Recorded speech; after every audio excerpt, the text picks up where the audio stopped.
서초동 감식반장 김프로.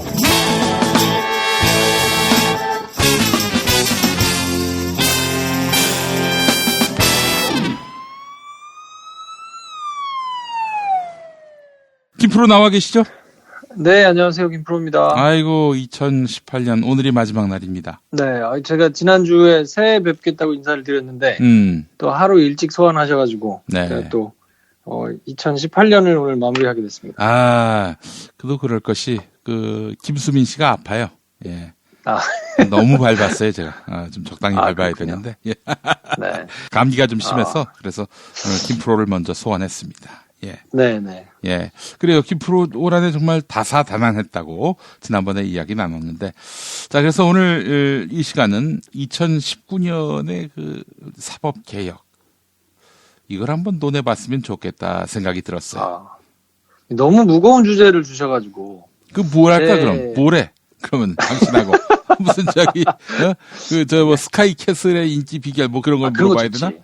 이유가 뭐예요? 이유가 뭐야, 그러면? 사법개혁 아무도 관심 없잖아요, 이제. 그래서 밋밋하 종친 것 같다는 느낌도 들고. 스카이캐슬의 인기는 뭐예요? 비결은 뭐야? 제가 스카이캐슬을 한 번 봤는데. 네. 제 스타일이 아니어가지고. 그래요. 그거에 대해서는 제가 드릴 말씀이 없고. 그거에 대해서는 연일 기사가 나오니까. 그걸 참고하시면 될 것 같고. 예. 사법개혁 얘기를 이제 했으면 좋겠다라는 이제 말씀을 듣고는. 예. 어떤 얘기를 하면 좋을까 이제 생각을 하다가 예. 그래도 좀 알기 쉽게 정리를 해드리는 게 제 역할이니까 예. 사법개혁이라는 무겁고 좀 답답하고 그래서 관심이 안 가는 주제를 네. 1년을 통으로 털어가지고 한번 크게 덩어리를 크게 나눠가지고 한번 좀 정리를 해봐야겠다 라는 생각을 했거든요. 예. 이제 사법개혁을 뭐라고 정의할 건가가 중요할 텐데 조금 좁게 해석을 하면 사법개혁, 사법부 개혁, 그러면 그 말인즉슨 이제 법원 개혁을 의미하거든요. 왜냐면 이제 사법부라는 것 자체가 법원을 얘기하는 거니까. 검찰을 얘기하는 게 아니에요. 예.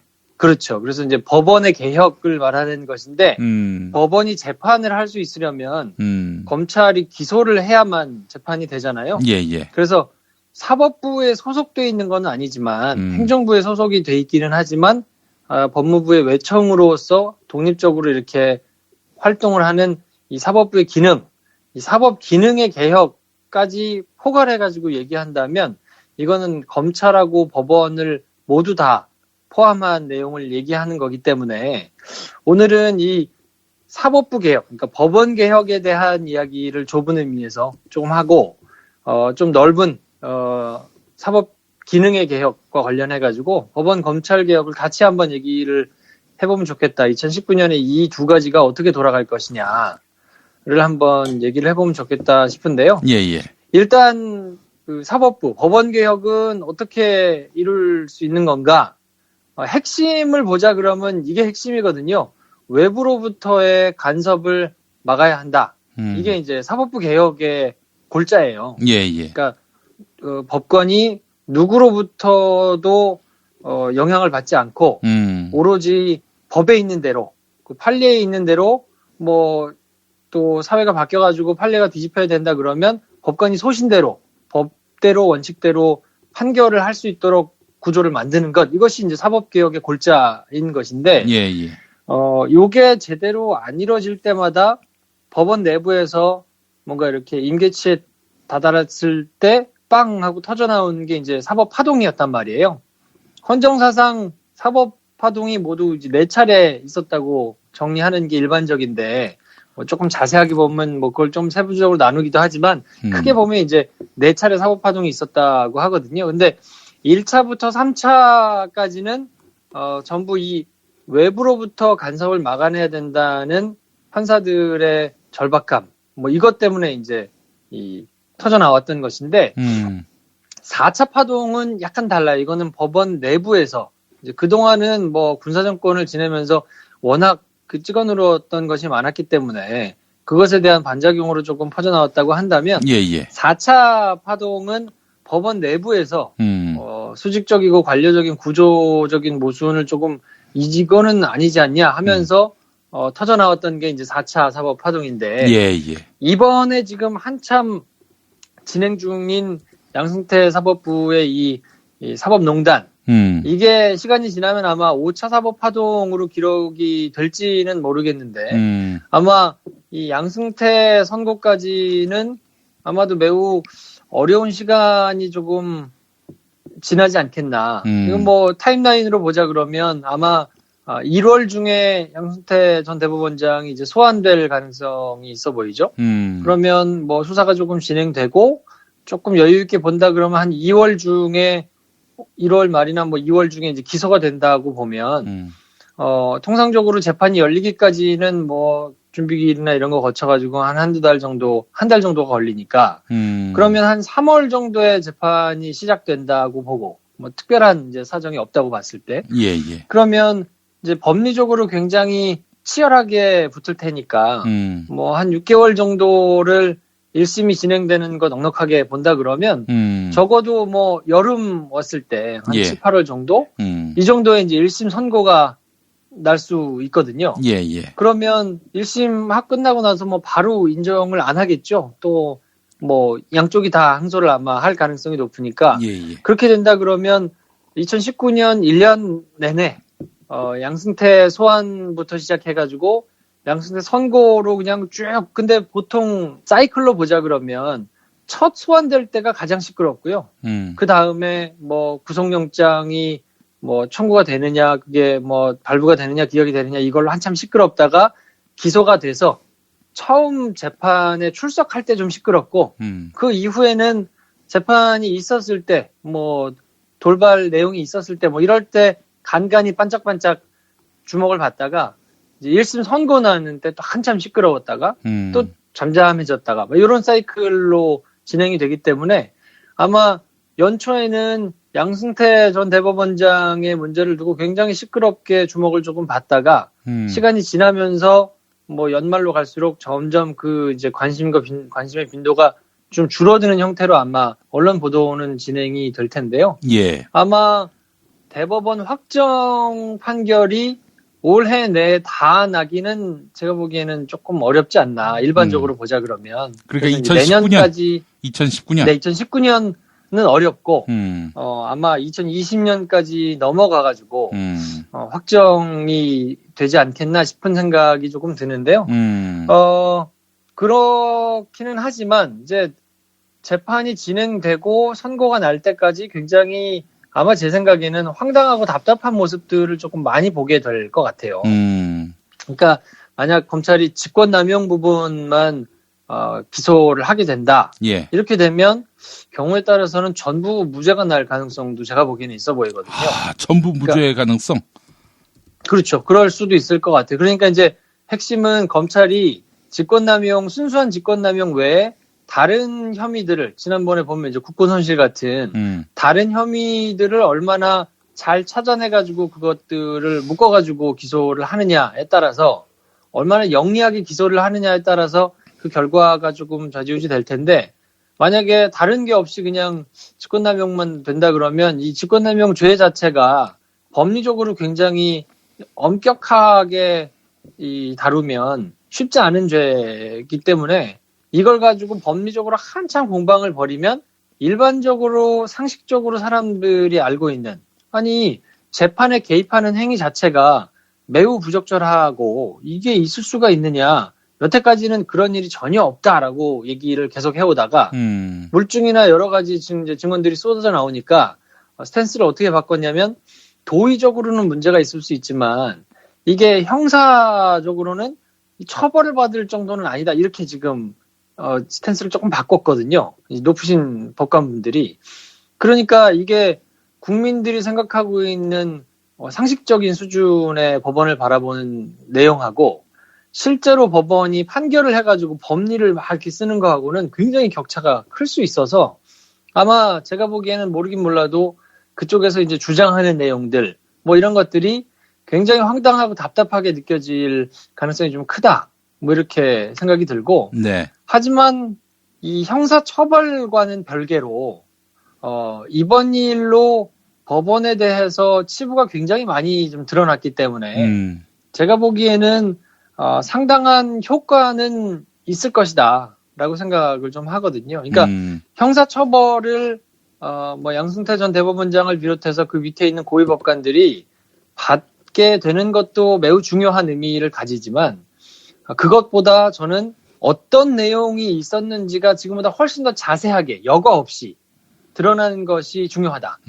왜냐하면 형사처벌 받는 것 자체가 전례가 없는 일이잖아요. 이 법원이라는 조직 자체가 또 이 법원 조직의 수장이 피의자 신분으로 재판을 받는다는 것 자체가 예. 헌정사상 처음 있는 일이기 때문에 예. 그게 사실은 쉽지는 않을 거란 말이에요. 그러니까 형사처벌에만 목적을 자꾸 두게 되면 절망하게 될 텐데 예. 저는 그것보다도 재판이 진행되는 과정에서 속속들이 이 사람들이 도대체 어떤 식으로 재판에 개입했고 정권에서 어떤 식으로 사법부에 이 검은 손을 들이밀어가지고 이것들이 여태까지 작용을 해왔는지가 정말 더 여과 없이 다 드러나야 된다.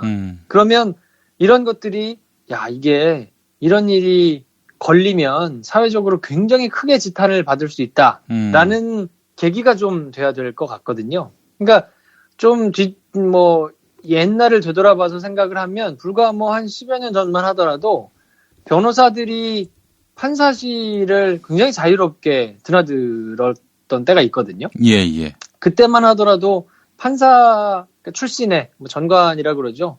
그 법원에 계시다가 나가가지고 서초동 바로 길 건너편에 변호사 사무실을 차려놓은 선배들이 자유롭게 들어왔어요. 엘리베이터 이렇게 막는 거 이런 것도 없고 하니까 그냥 들어와가지고 신무관들한테 자리 계신가? 들어가가지고 얘기하고. 근데 불과 지난 몇 달 전만 하더라도 판사로서 왔다 갔다 하시던 분들이니까 들어가시면 안 됩니다. 이렇게 막을 수가 없잖아요. 그러니까 오셨냐고 호칭도 그대로 쓰고 부장님 이렇게 호칭 쓰면서 가면 또 미덕이라고 나름대로 그 부서 그러니까 판사분들 밑에 이제 그 공무원들이 계시잖아요. 법원 직원분들이 계시잖아요. 이렇게 같이 있는 방 식구들끼리 회식하라고 회식비도 이렇게 놔두고 가고 이런 게 굉장히 자연스러웠거든요. 그러니까 법원에서 조금 곤란한 사건 이런 거 맡으면 가가지고 얘기하면 판결이 왔다 갔다 바뀌고 이런 거죠. 근데 그게 어떤 것으로 크게 차단이 됐냐면 법원의 각 층마다 그리고 1층에 스크린 도어가 생겼어요. 스크린 도어. 그래서 네, 그렇죠. 유리문으로 돼가 이렇게 스크린 도어가 생겨서 밑에서 발급받은 그 출입증을 가지고 그걸 찍어야만 문이 열리는. 예. 그러니까 와가지고 그냥 사건 때문에 좀 이렇게 얘기를 하러 내지는 그냥 인사드리겠다고 이렇게 온 사람들이 법원에서 다 이렇게 밑에서 신분증 내고 바꿔가지고 기록이 남지 않으면 들어오지 못하는 좀 불편한 상황이 된 거죠. 근데 요거 하나 때문에 굉장히 많은 예전에 그냥 있었던 그런 구습들이 굉장히 많이 좀 불편해지면서 없어졌거든요. 물론 그럼에도 불구하고 좀 이제 크면 전화도 하고 따로 이렇게 밖에서 만나기도 하고 이러면서 이제 하기는 했지만 그거 자체가 옛날에 너무 자연스럽게 그냥 있었던 그런 외부로부터의 압력이 스크린도어 하나 설치하는 것 때문에 굉장히 많이 차단되는 효과가 있었는데 저는 이번 사법부의 양승태 법원의 사법농단 사건이 이렇게 온천하에 까발려지고 이게 1년이나 계속되면서 언론에 오르내리는 거를 통해서 예전과 비슷한 형태로 뭔가 이렇게 외부의 압력이 들어오는 거는 좀 어려워질 것이다. 그러면 이제 또 개발을 하겠죠. 뭔가 이렇게 그렇지.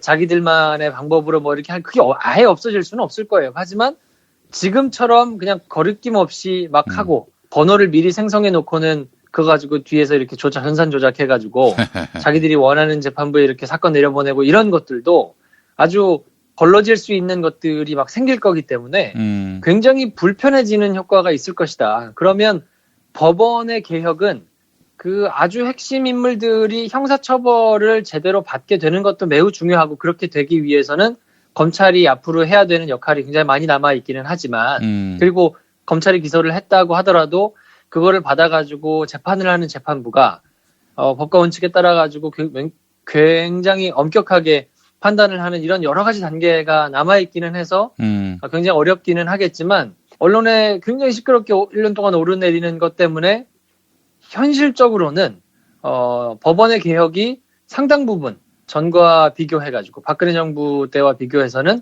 수준이 많이 올라갈 것이다. 그런 결과가 도래할 것이라고 좀 기대를 하셔도 무관하다라고 생각이 듭니다. 비리를 근절하는 뭐 법안이든 제도든 이런 것들이 도입되면은 그에 상응하게 또 이걸 어떻게든 피해가는 그런 꼼수도 진화하기 마련인 거죠. 아, 그럼요. 안도할 일은 아니다라는 생각이 들면서도 그러니까 정말 우리 사회의 마지막 그 성역이 바로 사법부구나 하는 생각을 또 해보게 되네요. 네, 그렇죠. 그래서 이제 뭐 법원은 사후적으로는 어쨌든 그래도 꽤 정화가 되는 역할을 이번 사건이 할 것이다. 그렇게 기대를 하셔도 좋다. 물론 이제 제가 계속해서 얘기했던 지금 현 대법원 체제의 개혁 의지가 좀 부족한 것 같다. 그리고 실망스럽다. 이렇게 지적을 계속 하고는 있는데 그럼에도 불구하고 전반적으로 이 분위기 자체가 사법부 그러니까 전반적으로 판사들의 수준이라든지 뭐 의식이라든지 이런 것 자체가 스스로를 돌아보게 하는 역할을 이번 사건이 어느 정도 할 거기 때문에 법원 개혁에 대해서는 그래도 좀 여러 가지 것들을 보시되 그래도 조금 희망하셔도 괜찮을 것 같다. 2019년에. 그래서 2019년이 지나서 2020년 그 이후에 지금의 시간을 돌아보면 그때 사건 때문에 법원 내부의 이 외부로부터의 간섭을 막아내는 이런 내부의 시스템이라든지 견제장치라든지 이런 것들이 상당 부분 정비가 되고 그래서 효과가 조금 생겼다라는 결과가 생길 가능성이 굉장히 크다라고 지금 말씀을 드리고 싶고 이제 앞서 말씀드린 이제 사법 기능의 개혁 측면에서 보면 법원 개혁은 그런데 그럼 검찰 개혁은 어떻게 되느냐? 준사법부라고 불리는 검찰의 개혁 이거의 핵심 역시도 법원 개혁의 핵심이 공정한 재판, 그래서 외부로부터의 간섭이 없는 재판을 만드는 것이 골자라고 한다면, 검찰 개혁 역시 공정한 수사, 그러니까 외부의 간섭이 없이 혹은 주위로부터 스스로 견제할 수 있는 시스템이 마련이 되는 상황에서 공정하게 수사가 이루어지는 것이 역시 검찰 개혁의 핵심이거든요. 근데 재판이라는 거는 굉장히 수동적이고 제한적인 행위예요. 그러니까 또 형사 이 법의 대원칙이 어떻게 되어 있냐면 피고인한테 유리하도록 재판을 진행하도록 돼 있거든요. 형사소송법의 원칙도 그렇고요. 그러니까 이 증거가 명확하게 없으면 이게 심증이 아주 간다고 하더라도 이 심증만 가지고는 이 유죄를 할 수 없도록 하고 있는 것이 하여튼 이 피고인에게 유리하도록 진행하는 대원칙이 있기 때문에 굉장히 수동적이고 제한적인 데다가 피고인한테 유리하도록 진행이 되는 이런 거를 본다 그러면 이게 미칠 수 있는 영향도 상대적으로 검찰에 비해서는 좀 제한적이라고 봐야 돼요. 왜냐하면 검찰이 다 만들어가지고 기소를 하지 않으면 법원이 나서가지고 막 그 범법행위를 찾아가지고 덧붙여서 막 이렇게 하거나 이럴 수는 없거든요. 근데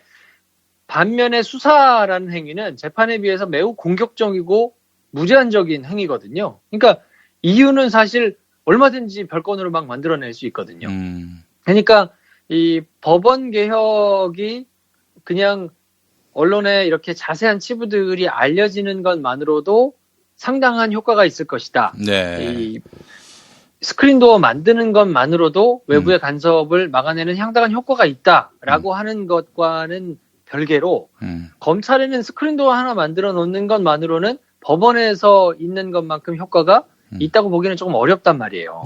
왜냐하면 검찰이 하는 행위 자체가 굉장히 뭐 무소불위의 권력을 휘두를 수 있는 우리나라의 또 검찰 시스템이 그렇게 되어 있기 때문에 세계 어느 국가와 비교를 하더라도 검찰이 가진 권력이 가장 막강하고 가장 세기 때문에 제가 뭐 우스갯소리 비슷하게 늘 말씀드렸지만 2년마다 한 번씩 세계 검찰총장 회의가 있는데 거기 가면 가장 부러움을 많이 사는 검찰총장이 대한민국 검찰총장이거든요. 다 갖고 있어요. 수사권, 기소권 다 가지고 있기 때문에 어지간한 나라에서는 이게 굉장히 제한적으로 잘려져 있는 것도 우리나라에서는 다 가능하기 때문에 하여튼 굉장한 부러움을 사고 있는데 그렇기 때문에 검찰의 개혁은 언론 플레이만으로는 안 되고요. 아예 구조 자체를 바꾸는 시스템을 만들어야 되는데 그게 지금 계속 제기가 되고 있는 공수처, 공수처거든요. 근데 네. 이 촛불 정권이 생겨나면서 뭐 공수처에 대한 논의나 이런 것들이 굉장히 활발하게 초기에는 이뤘지만 지금은 사실 공수처 얘기가 또 쏙 들어갔잖아요. 2017년에 국제투명성기구가 발표한 국가별 부패인식 지수를 보면 전체 세계 이제 176개국 중에 우리나라가 부패인식 지수가 51위예요. 그리고 OECD 국가 35개 나라 중에는 29위로 거의 꼴찌 수준이거든요. 근데 이런 것들을 조금 바꿔보자 해서 제안이 된 게 공수처라는 제도인데 이게 검찰 개혁을 위해서 공수처를 만들어야 된다라고 해법이 제시된 게 1996년이거든요. 벌써 22년이 지난 거예요. 그런데도 계속 이 논의가 나올 때마다 나오는 게 뭐냐면 옥상옥이다. 이 검찰이 있는데 또 이걸 만들어가지고 뭐 여러 가지 비용이 새는 것도 있고 하여튼 부적절하다라는 걸로 그냥 뭉개고 지나가고 뭐 이러면서 그냥 경찰하고 적당히 이 견제하는 구조를 만들면 된다라고 하면서 지금까지 지나왔는데 이제 더 이상은 그럴 수 없고요. 이제는 시스템을 만들어서 검찰이 자기 오른손으로 왼손을 자르는 일은 할 수 없기 때문에 그리고 자기 수술을 자기가 할 수는 없거든요. 그러니까 시스템을 반드시 만들어서 검찰 권력 자체가 제한이 되도록 그 견제가 되도록 만들어야 되는데 문제는 공수처가 검찰을 그럼 때려잡자는 시스템을 만들자는 건데 사법부 개혁에 대한 그러니까 법원 개혁에 대한 칼자루를 지금 검찰이 쥐고 있단 말이에요. 그리고 얼마 전에 시작한 그 삼성바이오로직스 네. 삼바 수사의 칼자루 역시 검찰이 지금 쥐고 있잖아요. 그 이제 내년이 되면 또 정권이 3년 차에 들어서고 예. 그 이듬해에는 또 총선이 있기 때문에 예. 내년에 중반부를 넘어가면 각자 셈법이 굉장히 복잡해질 거란 말이에요. 그리고 이제 여러 가지로 야권에서는 벌써 이제 김태우 수사관 때문에 불거진 뭐 민간인 사찰 의혹, 뭐 블랙리스트 의혹 이런 걸로 계속 이제 뭐 열일들을 하고 계시잖아요. 예, 여기에 또 보수지들 붙어가지고 한참 계속 이제 끄집어내가지고 여러 가지로 계속 생채기를 낼 것이기 때문에 여러 차례 말씀드렸지만 아마도 중심을 잡으려면 그래서 이렇게 외부적인 상황이 굉장히 쉽지 않은 상황으로 돌아가는 것이 이제 예정되어 있는 상황이라서 지금까지 밑그림을 그려온 검찰 개혁에 대해서 어쨌든 계속 밀고 나가가지고 진행을 하려면 지금까지 그 틀을 잡은 조국민족 수석과 뭐 이런 팀들을 계속 가지고 가야 된다라는 계산이 아마 있었던 것 같은데 이게 아까도 말씀드렸지만 22년 만에 또 공수처를 직접 만들려고 노력하는 게 아마 22년 만에 이제 처음 있는 일이기 때문에 여태까지도 그랬지만 저항이 굉장히 거셀 거란 말이에요. 그리고 여차하면 그래요? 그러면 삼성바이오로직스 내지는 뭐 법원 수사 대충 해 내지는 그냥 적당히 해 뭐 이렇게 돼버리면 그것 자체가 가지고 오는 정권에 대한 또 역풍 내지는 지지도 하락 뭐 이런 것이 또 있을 수 있기 때문에 셈법이 이제 각자들 굉장히 복잡해질 거란 말이죠. 그러니까 법원 개혁은 형사처벌의 수위가 어떻게 될 것인가만 조금 쫄깃쫄깃한 마음으로 쳐다보되 나머지는 그냥 결과론적으로 보면 법원의 굉장한 자정작용의 결과를 가져올 것이라고 좀 희망 섞인 전망을 할 수 있는 반면에 검찰은 시간이 흐르면 흐를수록 여러 가지 요인들 때문에 이게 자칫 잘못하면 이게 개혁 자체가 조금 쉽지 않게 그냥 여태까지들처럼 또 한 번 그냥 어물쩡 지나가는 결과가 또 나올 수도 있거든요. 그러니까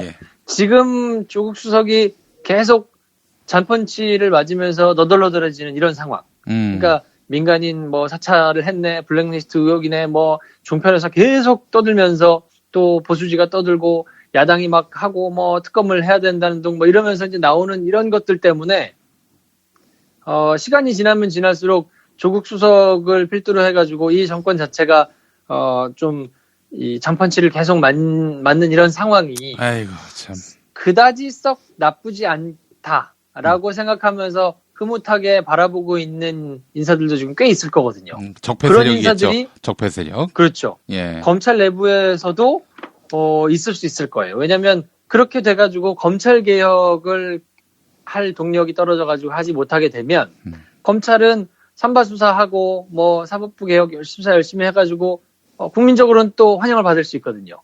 그러면 또 적당히 지나가면서 공수처 생기는 거를 막고 뭐 이렇게 해가지고 지나가면 된다라는 생각을 하고 있는 사람들도 있을 수 있기 때문에 검찰 개혁을 이뤄내는 것 자체는 외부적으로 상황은 매우 힘든 상황이고 그리고 의지만을 가진 것으로는 되지 않기 때문에 예.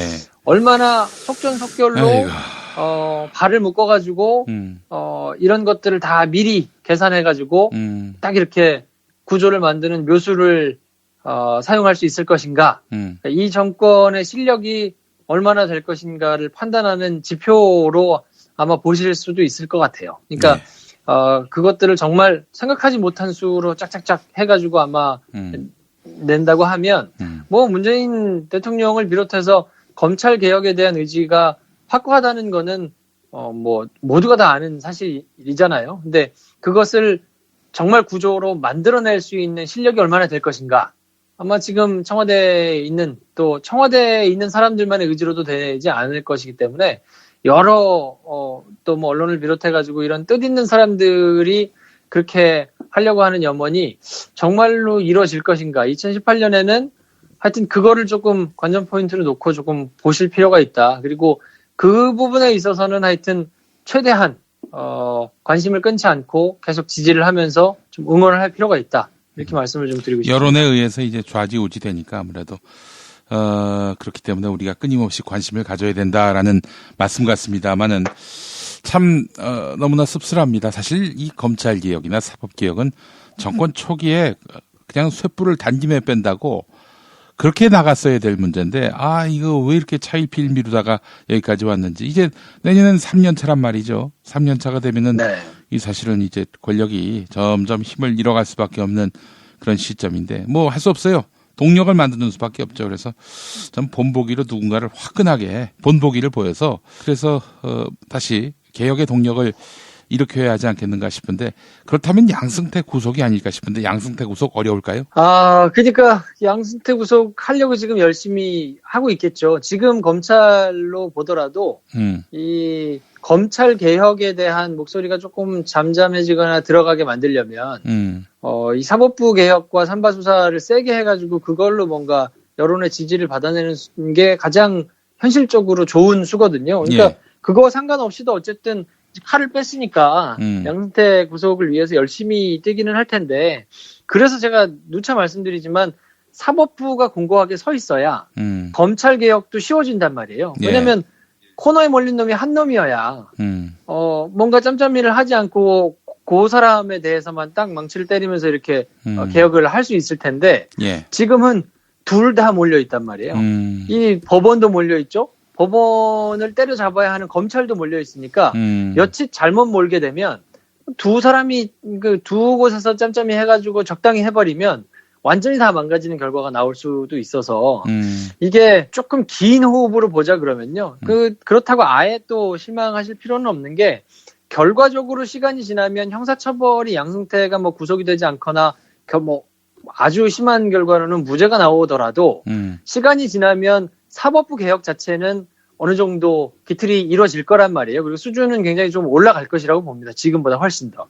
그러면 그 사법부가 지금보다 훨씬 깨끗해진 이후에 검찰 개혁을 다시 논할 수 있는 상황이 올 거거든요.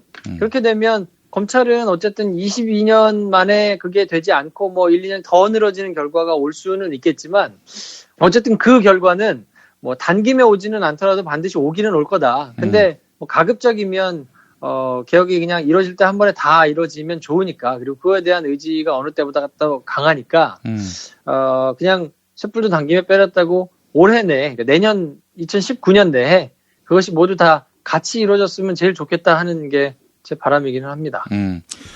이재용 재판 이제 대법원 판결이 남아 있는데 파기환송되겠죠? 파기환송이 돼야죠. 원래 법대로 하자 그러면 돼야 맞을 거고요. 아니, 그래서 우리 김프로가 전에 그런 말 했어요. 김명수 대법원장이 30년 재판만 한 사람이기 때문에 요거 3심에서 빠꾸 안 시킬 수가 없다. 이렇게 자신있게 얘기했어요. 얘기가 슬쩍 달라지네? 그렇게 돼야지, 요라니. 얘기했는데, 예. 그때는 제가 김명수 대법원 체제에 대해서 예. 그래도 어느 정도 뭔가 나름의 희망을 가지고 있을 때였거든요. 말 바뀌는 거야, 그럼? 근데, 예전만큼 완전 확실하진 않고 조금 쫄깃쫄깃하기는 할 텐데요.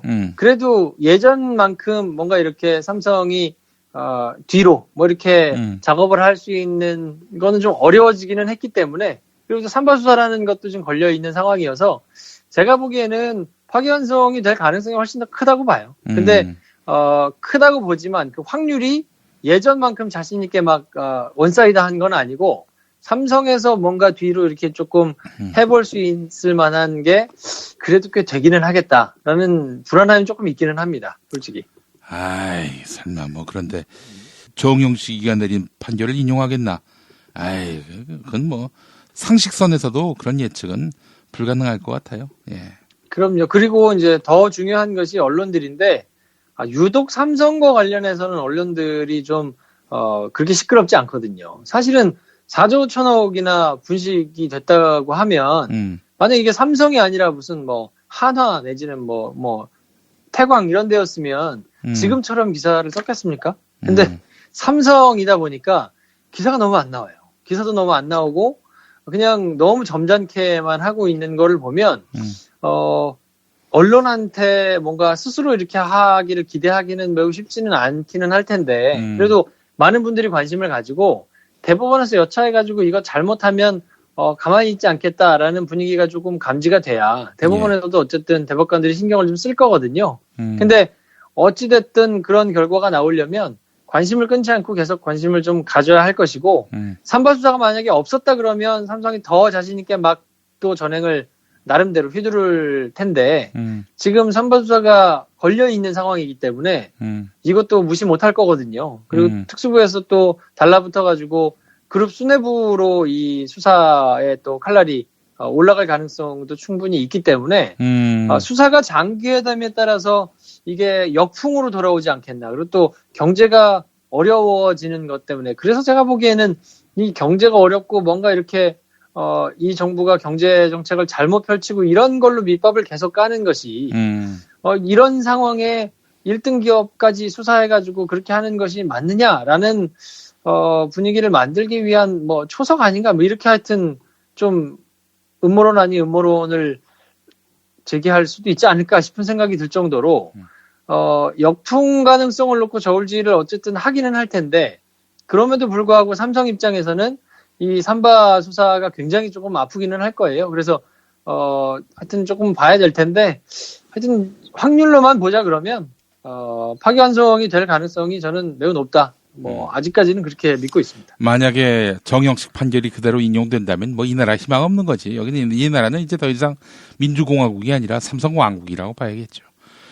그럼요. 그거는 분명합니다. 근데 어쨌든 그런 불안한 결과가 오지 않도록 하여튼 끝까지 좀 관심을 가지고, 정상적인 법원, 정상적인 사법부였다 그러면 그런 걸 왜 걱정하겠습니까? 근데 수사 상황이 진행되면서 알 수 있듯이 여태까지 정상적이지 않았거든요. 그리고 몇몇 문제가 되는 고위법관들 말고도 그거에 동조했던 수많은 판사들이 지금 조용히 숨죽이고 있는 상황이란 말이에요. 그러니까 사법부 자체가 하여튼 굉장히 좀 그래왔던 상황이니까 그런 상황을 좀 감안할 필요가 있겠죠. 네, 알겠습니다. 아유, 한 해 동안 고생하셨고 새해 또 우리 좋은 뉴스 많이 갖고 얘기했으면 좋겠는데, 근데 이제 사법개혁 얘기는 하지 맙시다. 별 재미도 없는데 그냥. 그리고 정말 국민들이 좀 대차게 뭔가를 해주기를 바랐을 텐데 무엇 때문에 이렇게 주저하는지 도무지 이해를 할 수가 없고요. 예. 네, 굉장히 오랜 시간이 걸리는 싸움이라서 이 법과 관련된 거는 그래서 돈 있고 힘 있는 사람들이 유리할 수밖에 없는 이유가 그냥 맡겨놓고 버틸 수 있기 때문에 그런 것 같은데요. 민초들의 입장에서는 조금 억울하기도 하고 화도 나고 막 답답하기도 한데 그래도 하여튼 끝까지 버티는 수밖에 없겠죠. 제가 관심이 좀 줄어들고 좀 여러 가지로 내용이 좀 어려워진다 싶을 때마다 하여튼 좀 쉽게 최선을 다해서 정리하는 역할을 새해에도 뭐 예. 계속 열심히 하도록 하겠습니다. 예, 알겠습니다. 자, 김프로 수고하셨습니다. 네, 내년에 뵙겠습니다.